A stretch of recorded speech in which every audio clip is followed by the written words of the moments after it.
Well, one of the things you were talking about before, Tom, and I want to get back to, because that's a very important point you're making, is about the idea that, everybody's got a cell phone and everybody, they can make this into a much bigger deal than it actually is. And I'm not trivializing the people who are actually, killed or injured when one of these extreme weather events happen, because they still happen. Oh, sure. The floods in BC, the stuff like that. Nobody's denying that they happen. But I can't remember whether it's you or Joseph said the problem is with the press. And that is so true. And there used to be a saying, or it comes from an old series you guys might remember called Dragnet. Mm-hmm. And it was an old detective series. And the tagline for the show was "Just the facts, ma'am, just the facts." That's all they cared about. And that used to be the journalistic model too, where you weren't allowed to editorialize when you wrote a piece. There was an editorial piece the paper would put out, and that has its place, and it certainly serves its purpose. But now, when you read a paper, it's all like that. Mm-hmm. There is no getting away from this conclusion, or the idea that there's this consensus put out by the media that this position is right, or this, and you pick the social ill you want to, whether it's same-sex marriage or whether it's climate change or whatever your malady. And the first time I ever noticed it was years ago. There was a story in the Windsor Star when I was still living in southern Ontario, where a reporter was talking about somebody building a new retirement home, and said something to the effect about a walnut tree that was being cut down, and he said, tragically, the walnut tree had to die. And I thought to myself, who the hell are you to decide that that was a tragic event? Your job is to tell me what happened, not decide for me what was tragic or not. Mm-hmm. And it's the bottom line is that's the first time I noticed an editorial slant in news articles that had no business being there. And boy, I'll tell you, has it ever gotten worse over the years? Well, yeah, I remember I was a newspaper delivery boy for the old Montreal Star. And, I always followed the space program, so I was always pretty up on what was happening. And I can remember delivering a newspaper in which they were saying the Soviets landed on Venus, and they were giving all kinds of measurements about what they were detecting on the surface of Venus with a household barometer. Even I knew that with 100 atmospheres pressure, there's no way they were using a household barometer. And a lot of the other things they were saying were stupid. And it turned out that they actually lost contact with the space probe several miles above the surface. And so the report was complete bogus. They put a correction on page 34 in a tiny little box after making the original mistake as a big headline. And my dad had a good suggestion. He said, look, when the media make major mistakes, Joe killed Susan Black or something, and Joe's career then, his life is ruined. He didn't do it. And then they print a little retraction on page 34. He thought, no, they should be forced by law to print a correction with the same emphasis they made the mistake. And then eventually they would be more careful because they'd look like morons. They'd have to say, no, Joe Blow didn't kill Susan Black, or the Soviets lost contact with their spacecraft several miles above the surface. So, our previous report was totally wrong. Montreal Star got it wrong. Yeah, that's right. And they'd have to have that as the headline of the day if they made a headline that made the mistake. And I think that would make them a lot more careful. Well, they have to do something. I do know there is a certain element of that. Like, I know from personal experience, I was once it was suggested to me that I probably should apologize to the mayor of Ottawa when I was still on the air, because I had said something.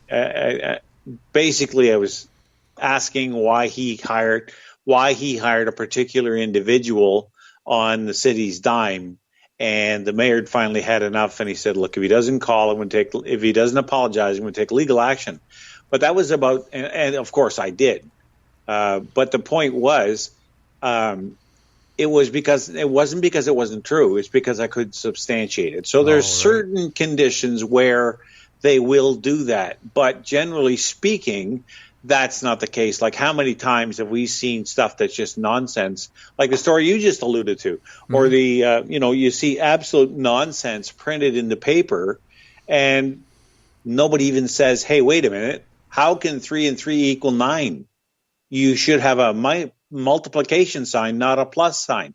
3 plus 3 does not equal 9; it equals 6." I'm just using a simplistic example, but too many times we let the media get away with it, and it's our own fault. Because people will just gobble it up because it feeds their fears, and everybody likes to be scared. And that's why they go on roller coasters. Yeah. It's a controlled fear that they can live with. Okay, we got a call here from, I think it's from Chris. It says Miss, but but I think it's from It's Chris. probably Chris. It's probably Chris. Are you there? Are you there, Miss Fraser? It's Mr. Fraser. I know that the call screening. The call screening came through as Miss Fraser. How are we doing? Pretty good. Actually, I'm in Boca Raton, Florida, so I've created my own climate be quiet. Nice. Go ahead, rub it in. I figure if the oceans are going to rise or whatever, I might as well be close to the ocean now. Fair enough. But Chris, haven't you heard that you don't have to worry about that, because coming soon, the ocean will be coming to you. That's right. So we'll be close to the Atlantic in a few years in Ottawa. So I can't wait for that to happen. But I do remember. Tom, I don't know if you would remember me, but you and I attended a climate conference, a meeting in Ottawa. I think it was at the Canterbury Community Centre about 4 years ago, and that was an interesting experience. I remember that they didn't want you to tape record anything, and you asked, why can't I tape record a public meeting, and they gave you a hard time about that. Do you remember that incident? Yeah, I remember. I was a bête noire there, that was for sure. Can you say that? More like an indoctrination bête noire, a black sheep. Yeah, no, But sorry, go ahead, guys. Yeah, it was a meeting, I think, where we had various politicians speaking, saying complete nonsense, and we were all then supposed to sit around and talk about how we were going to enable all these great climate fixes. And of course, I said, but there's no things to fix. And I wanted to record it and write an article about it later. And they were very angry. They wouldn't let me record, even though it was a public meeting, because, of course, they don't want to be showing up later. Yeah, that's called, yes. I can just imagine what that would have been like. Yeah. Well, I think the trouble is, they are so convinced they're right that anybody who disagrees is the climate denier. They're the enemy of society. They deserve to be shunned and beaten up and kicked out of the meeting.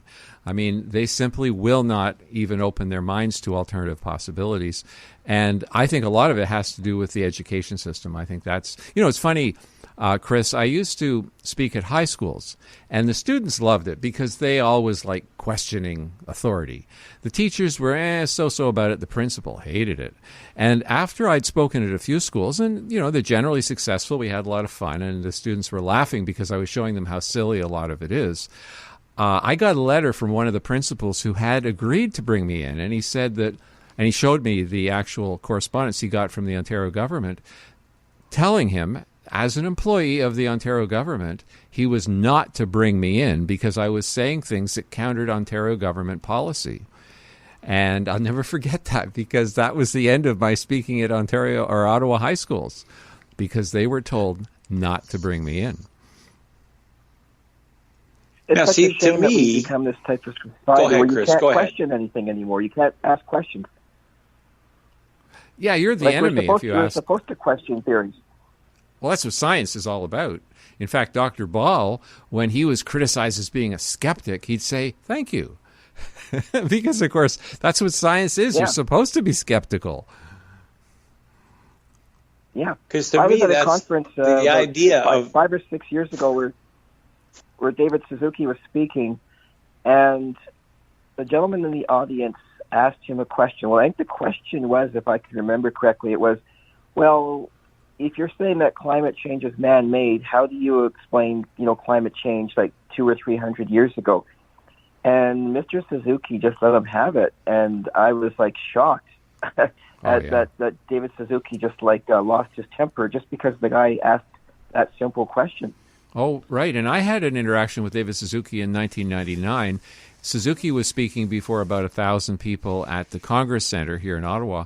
And I went to the microphone and I said, a lot of the scientists researching in the field, because, of course, Suzuki's never researched in climate change, actually disagree with what you were saying. And Suzuki said in this big booming voice, like God was speaking, he said, "Who are these scientists who disagree with me?"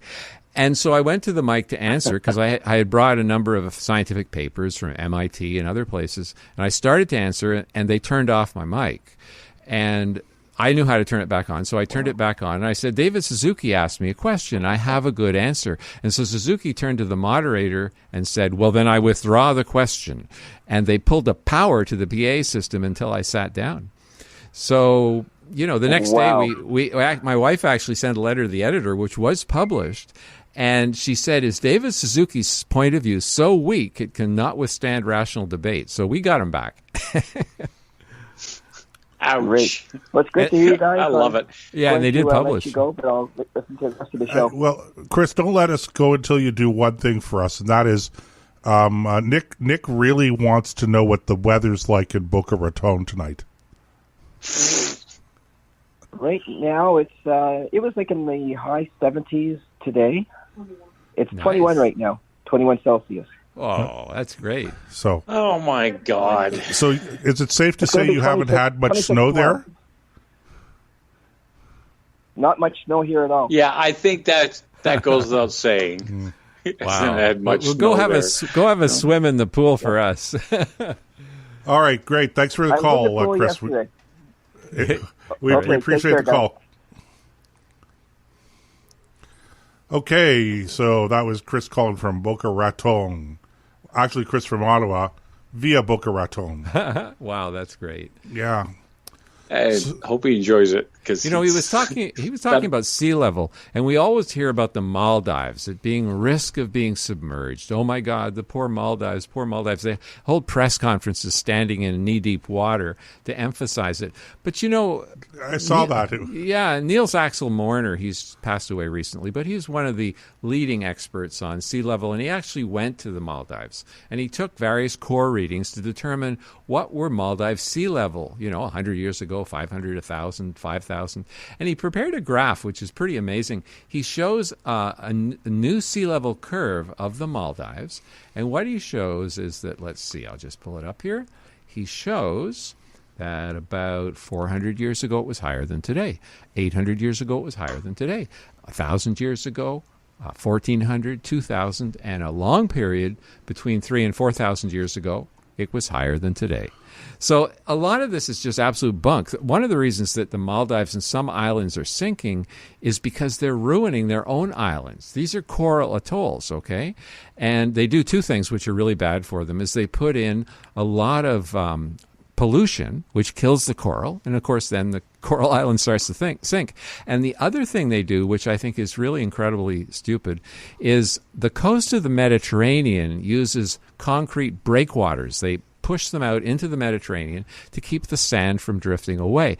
And that makes sense because those are rock coastlines, and so they actually work quite well. So they started to build these breakwaters out into the ocean from coral atolls in the Pacific. But what it does is it disrupts the natural circulation of ocean nutrients to the coral, and they die. So yeah, in the short term, you're holding your beach and preventing it from going away, but in the longer term, you're killing the support of your island. So the reasons for a lot of these islands sinking has nothing to do with sea level rise. It's because they are making terrible decisions about how to maintain their own islands. That's just, why am I not surprised to hear any of this stuff? Yeah, but they want to blame it on us. It's just another case of man's arrogance, thinking he's in more control than he is. And in fact, he's making things far worse than it should be.